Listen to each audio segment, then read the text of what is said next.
Hello मित्रांनो, कसे आहात तुम्ही? यावेळेस व्हिडिओ टाकायला जरा उशीरच झाला, त्यासाठी मला माफ करा. आज आपण बनवणार आहोत ड्रायफ्रूटचे पौष्टिक लाडू.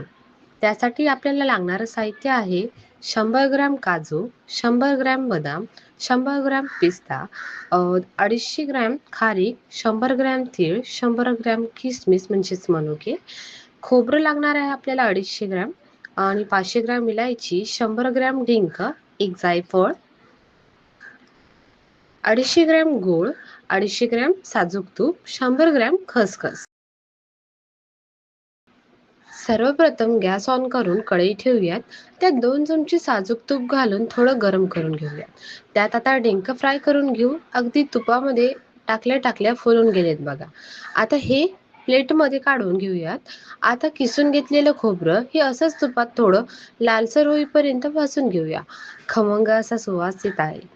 आता बारीक केलेलं खारीकही भाजून घेऊ. आता किशमिश म्हणजे मनुके अगदी थोड्याशा तुपामध्ये भाजून घेऊयात. याला फार तुपाची आवश्यकता नाही, लगेच फुलतात.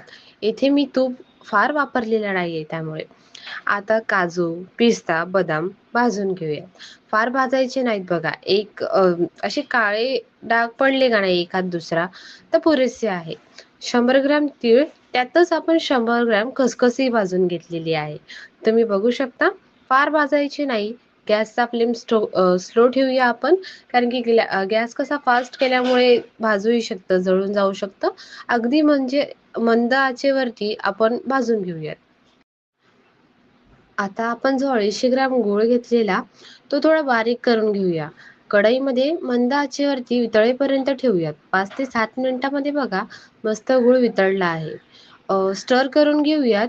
कन्सिस्टन्सी बघा कितकी, म्हणजे इतकीच असू द्या. आता आपण जे काही सर्व भाजून घेतलेली आहेत, म्हणजे ज्या काही ड्रायफ्रुट्स भाजून घेतलेले आहेत, ते आपण एका मोठ्या परातीमध्ये सगळं काढून घेऊयात.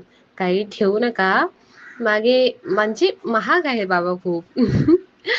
सर्व ड्रायफ्रुट्स हाताने मिक्स करून घेऊ आणि गरम केलेला गूळ यामध्ये मिक्स करून घेऊया. चमच्याने फिरवू शकता. व्यवस्थित असा पूर्णपणे मिक्स करा. गूळ गरम आहे. आता हाताला आपण तूप लावून घेऊया. त्या लाडू जे आहेत ते वळायला घेऊयात. सर्व एकसारखे मस्त गोल लाडू वळून घेऊया. बघा बरं किती परफेक्ट लाडू बनला आहे. पूर्ण रेसिपी पाहिल्यासाठी धन्यवाद.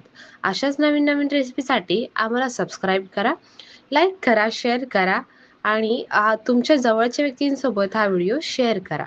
धन्यवाद.